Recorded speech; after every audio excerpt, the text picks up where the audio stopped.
최근 몇 년 사이 개나 고양이 같은 애완동물을 기르는 사람들이나 그런 가정들이 점점 늘어나고 있는 것을 볼 수 있습니다. 자녀가 장성해서 부모만 남게 되었을 때, 또 결혼은 했지만 아직 자녀가 없을 때, 또 수많은 독신 남녀들이 그 외롭고 쓸쓸함을 달래고자 애완동물을 기르는 것이죠.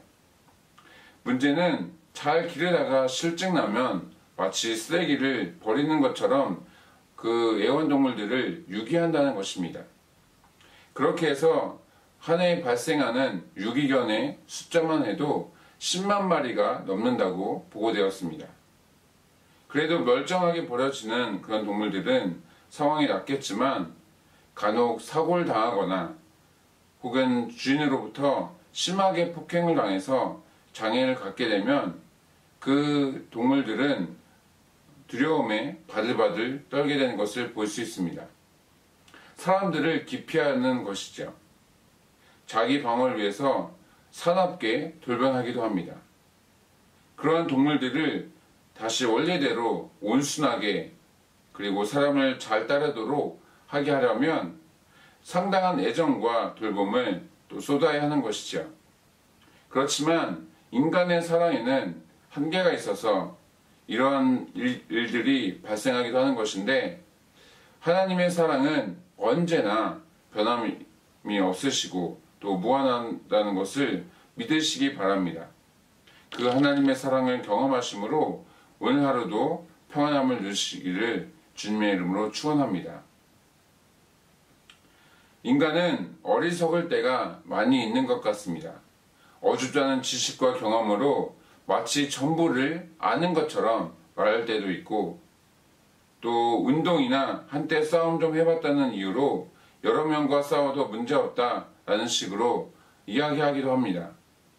또한 100년도 살지 못하면서 그 이상의 세월을 걱정하는 것이나 자신의 인생도 어찌 될지 모르면서 다른 사람의 삶이 어떻게 될지 논하는 것도 상당히 민망한 일이 아닐 수 없습니다. 물론 장래와 타인을 염려해주고 또 걱정해주는 것은 이기적으로 사는 것보다 낫겠지만 자칫 잘못하면 민폐가 될 수도 있는 것이죠. 그러다가 막상 힘들고 어려운 일이 생기면 자신만만했던 모습은 모두 사라지고 주변 사람들에게 찾아가서 자신의 상황을 나누는 것입니다. 무당이나 역술인 또는 사찰이나 사원을 찾는 사람들도 있습니다. 살아 역사하시는 하나님을 찾고 또 그분을 의지하면 좋을 것인데, 오히려 하나님의 존재 자체를 무시하고 허황된 것들만 구하는 것이죠. 사람들은 저마다 섬기고 있는 어떤 특정 대상이 있습니다. 일반적으로 불교나 힌두교처럼 눈에 보이는 신들을 믿는 경향이 굉장히 강합니다. 아무래도 대중적이고 또 범세계적인 종교이다 보니 그만큼 신도들도 많이 있는 것이죠. 또는 여러분들이 이곳에서 살아가시는 가운데 가정이나 상점 또 사무실 그런 할 것 없이 흔하게 보실 수 있는 것처럼 여러 잡다한 우상을 섬기기도 합니다. 혹은 조상을 숭배하는 사람들도 있고, 또 스스로를 신격화하는, 자신을 믿는다라고 말하는 그런 사람들도 있는 것이죠. 이들은 모두 어떠한 위기 상황을 만나게 되었을 때 자신이 믿는 대상에게 엄청난 능력을 부여하기도 합니다. 그래서 그 능력과 은혜를 경험하기 위해 상당한 액수의 재물들을 바치는 것입니다. 불상이나 사찰을 건립하는 것에 거금을 쾌척하기도 하고, 또 무당으로부터 수백 수천만 원을 혹은 수억 원을 호가하는 그런 부적을 구매하기도 합니다. 또는 복지재단 같은 곳에 기부금을 내기도 하면서 그런 선한 일들을 통해 어떠한 고통이나 고난들을, 위험들을 지나가게끔 하고자 하는 그런 시도들을 하기도 하는 것이죠. 많은 선행을 쌓으면 그만큼 복이나 행운으로 돌아온다 생각하는 것입니다. 하지만 이 모든 것들은 하나님 보시기에 부질없는 짓에 불과합니다. 왜냐하면 그 모든 것들은 살아있는 것이 아니어서 그런 것이죠. 이에 비해 우리가 믿고 섬기는 하나님은 어제도 계셨고 또 오늘도 계시고 또 앞으로도 영원토록 계시는 그런 유일무이한 분이십니다. 그분의 능력과 위엄과 지혜는 자그마한 우리의 머리로는 가늠조차 할 수 없을 정도로 상상을 초월하십니다. 그 무엇도 또 그 누구도 하나님과 맞서 싸워 이길 수 있는 그런 존재가 없습니다. 어떤 사람들은 자신에 대해서 굉장히 스마트하고 또 능력 있고 강한 사람으로 드러내지만 오늘 본문의 표현을 빌린다면 하나님의 입장에서는 그냥 버러지 같을 뿐입니다. 밟으면 아무 소리도 내지 못하고 죽을 수밖에 없는 그런 존재라는 것이죠.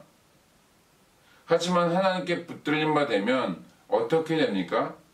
큰 산들을 쳐서 부스러기로 만들고 또 작은 산들은 겨처럼 만들 정도의 강력한 새 타작기로 만드시겠다, 그런 것으로 삼으시겠다라고 말씀하십니다.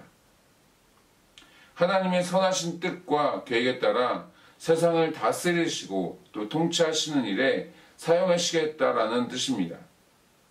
때문에 세상에서 어떤 환난과 역경을 만나더라도 두려워하거나 놀랄 필요가 없는 것이죠. 비록 세상의 기준으로 보았을 때 우리는 늑대 가운데 보내지는 그런 어린 양과 같지만 하나님께서 함께 하시기에 그 무엇도 우리를 해할 수 없는 것입니다. 사람은 하나님께서 주신 지혜로 위에서 유를 만들어낼 수 있습니다. 철광석으로 자동차나 우주선을 만들고 또 나무를 이용해서 멋진 가구나 일상생활에 필요한 종이와 또 휴지를 만들 수 있는 능력이 있는 것입니다.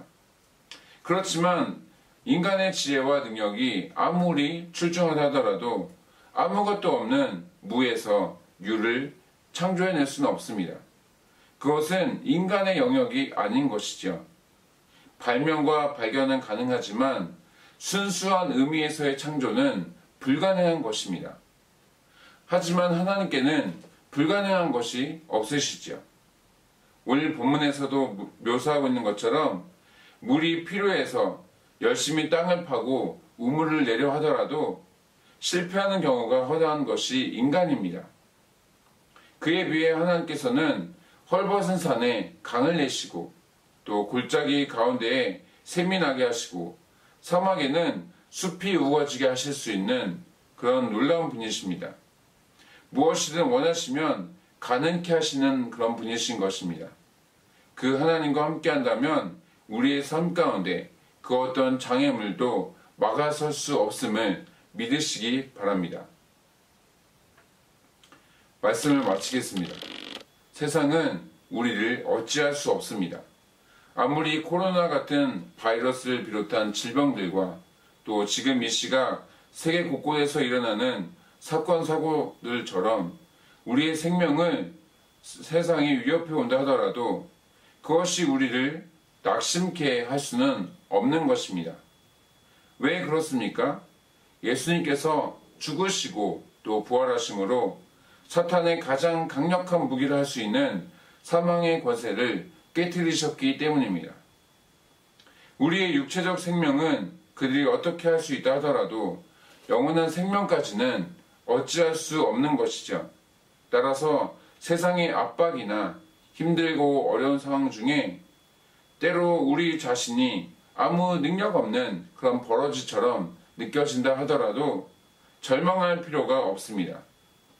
우리의 결국은 심판과 멸망이 아닌 구원과 생명으로 이어지기 때문인 것이죠. 긴 터널을 지나가는 동안에는 비록 어둠 침침함이 있지만 그것을 통과한 후에는 밝은 태양빛이 기다리고 있는 것처럼 하나님을 바라고 의지하는 모든 분들에게 하나님의 은혜와 축복이 넘쳐나게 될 것을 믿으시기 바랍니다. 오늘 하루도 그 하나님을 기대하시면서 믿음으로 승리하는 저와 여러분 되시기를 주님의 이름으로 축복합니다.